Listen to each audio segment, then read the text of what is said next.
Big Steve is probably out there somewhere celebrating Messi being the best player ever, or is he not? Big Dunc.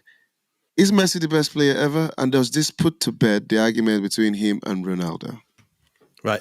No, number one, is he the best player ever? Like all these young people, like, yeah, Messi's the best ever, acting like Pele isn't chilling somewhere with his 3 World Cups. So for me, no, Pele. Okay, man's got 3 World Cups. Like, I don't care what was going on. My son says to me, "Oh, how many Ballon d'Ors did Pele win?" I'm like, shut up. Like, so Pele, like, again, he was of an era, like most of us probably none of us ever saw him live play, but like there's footage of him around and the stuff he did. So like for me, he's there. Messi can go hand in hand with Maradona in second place with their World Cup each.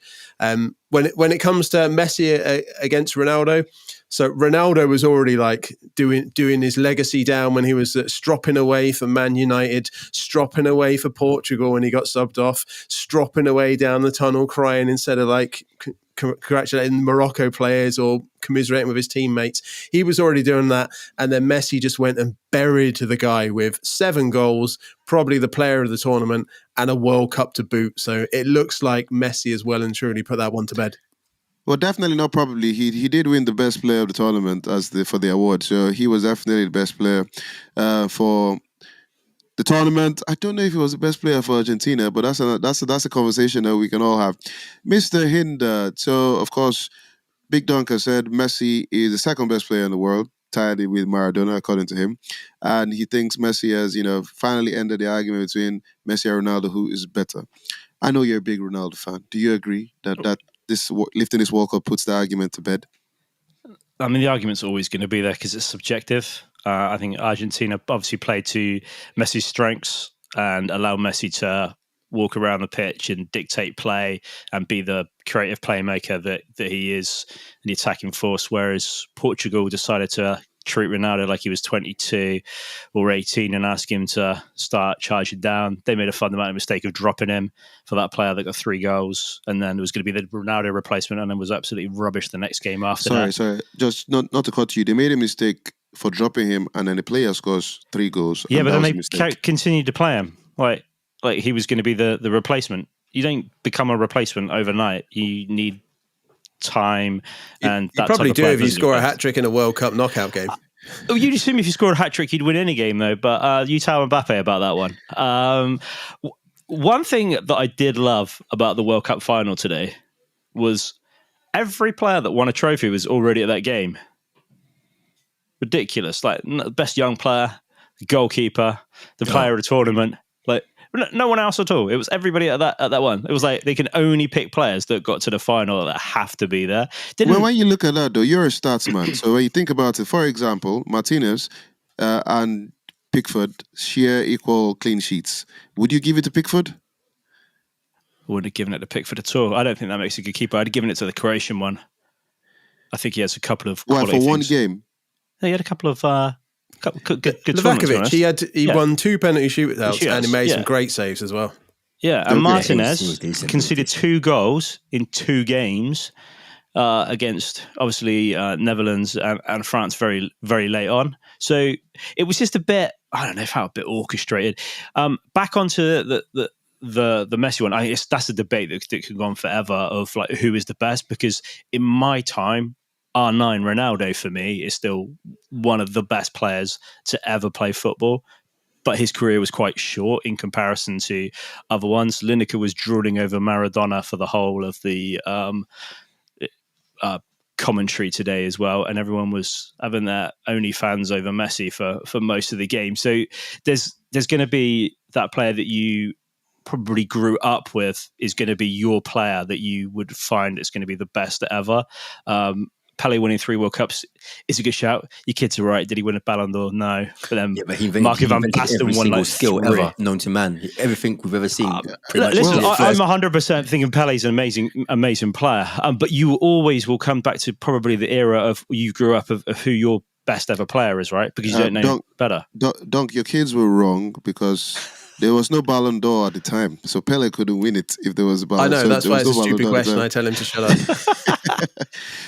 The angry one. So looking at the final today and the way Argentina played, you obviously the best team always wins the tournament. And looking at the way the game went today with France not looking like they were in the game till later on, would you agree, seeing as a man that has seen many World Cups, would you agree that this is good? This is actually the best football final World Cup that the world has ever seen? It's the best. It was a complete emotional roller coaster. I didn't even know who I wanted to win.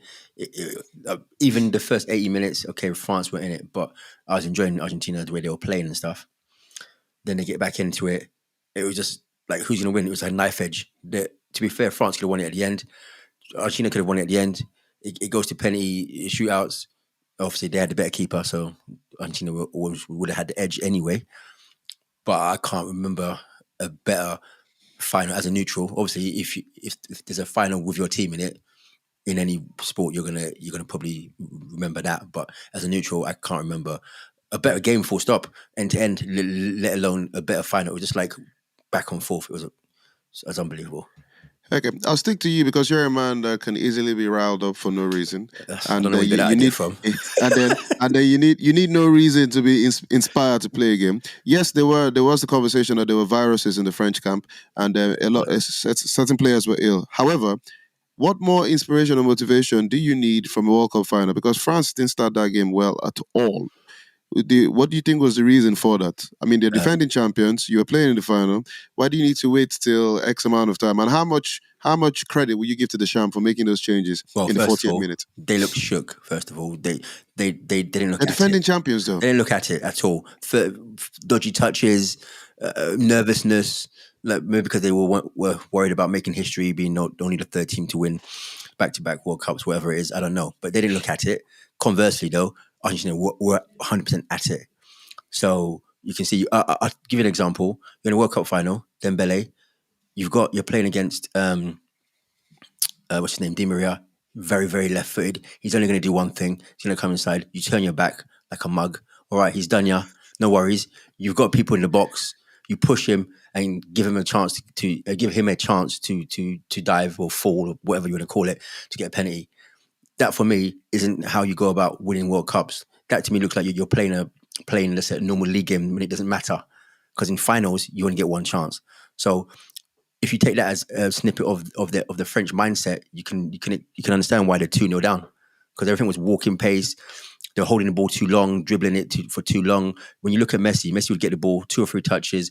If nothing's on, he'll just get it back. He kept playing that ball out to Di Maria all the time because they're moving the ball quickly. France were trying to carry the ball like they're 12-year-olds all the way up the pitch. It's a difference in mindset and motivation to me personally until they get that goal, and then they come alive. As soon as they got that goal, it was a different game. So it was. I was watching that game and just wondering how much more motivation do you need? You're the defending champions. This is the final. You have players there: Hugo Lloris, Mbappe, other players, Varane. Players that could possibly win another World Cup, which would be wonderful in terms of their Arsenal or their CV. Dunc, though, we're going to pick out certain players at Argentina. Everybody's talking about how great Messi has been this tournament, best player of the tournament. But I'll call a name and you just tell me how instrumental this guy has been to the team. We're going to go to one of our favorite people that we probably don't even talk about much in the Premier League, Alex McAllister. The Brighton boy is a World Cup winner, playing really well, assist for the second goal. Please tell me, Brighton has always been that club that people go and do shopping here and there. Surely he has done enough to say that he can play for the top 6 in the Premier League.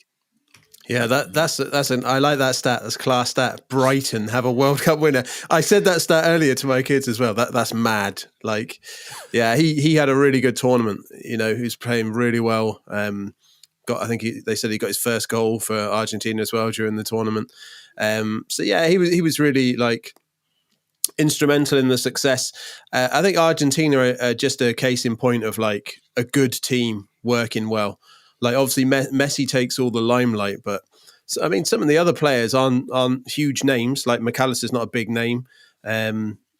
Who's the guy they were playing on the left all the time? His name is skipping me at the minute. He scored a cracking goal in one of the knockout games. I can't remember his name at the minute, but they've got some players. Tournament. Young player of the tournament. Was it Enzo Fernandez? No, I'm not thinking of Enzo Fernandez. Although he's another one, like 21 and young. Was it DePaul? Say again? The pool. No. We'll find it. It's the wide player who was playing on the left when Di Maria wasn't playing. Anyway, we'll get it. Or it might have been on the right. But anyway, they performed really well as a team, and don't forget they were on a serious hot streak coming into the tournament. Was it 34 matches, something like that? 34, 35 matches. So they just gelled really well as a team and came good at the right time. We knew Messi was always going to take the limelight, probably last World Cup, superstar. But yeah, they've got some other great players in there that really put shifts in. Okay, well, that's Alex McAllister. I'm going to call another name, and I'm going to Mr. Hinder because, he is, as him and Big Steve, we don't know who's number one goalkeeper for GRC, but Big Steve isn't here, so Mr. Hinder is filling in. Martinez. What do you know about making good decisions, Mr. Hinder? This guy was almost slaughtered for leaving Arsenal. Aston Villa. Brighton has a World Cup winner. Aston Villa also has a World Cup winner. And how important has Martinez been to the Argentine team? Bearing in mind Copa America last year, and now he's a World Cup winner. Yeah, I mean, I don't think Argentina are necessarily blessed with a plethora of good quality goalkeepers. You've got Rulli, maybe, and then Martinez. It's nice to see that you've got 2 Premier League goalies in the final of the World Cup. One of them who didn't want to play for Arsenal anymore and went to a bigger club, and then he's won the World Cup where the current Arsenal goalkeeper can't even get in the international team. So yeah, a little bit bizarre from that point of view. I think he was, some of his saves were instrumental. Probably could have made a few more saves to be fair to him. I think he would have accepted that. But I think he organised the defence well. I think they what was so good about Argentina compared to any other team that I'd seen at the World Cup was how much of a team they were. And that was defend as a team, attack as a team, apart from Morocco, win as a team. I thought they did everything exceptionally well, a cut above everybody else, which is obviously why they won it in the end. Some big blips along the way, but they managed to get overcome those, and that was, as a team, I think was instrumental to them. And yeah, full credit to Martinez for helping guide the team there. Martins.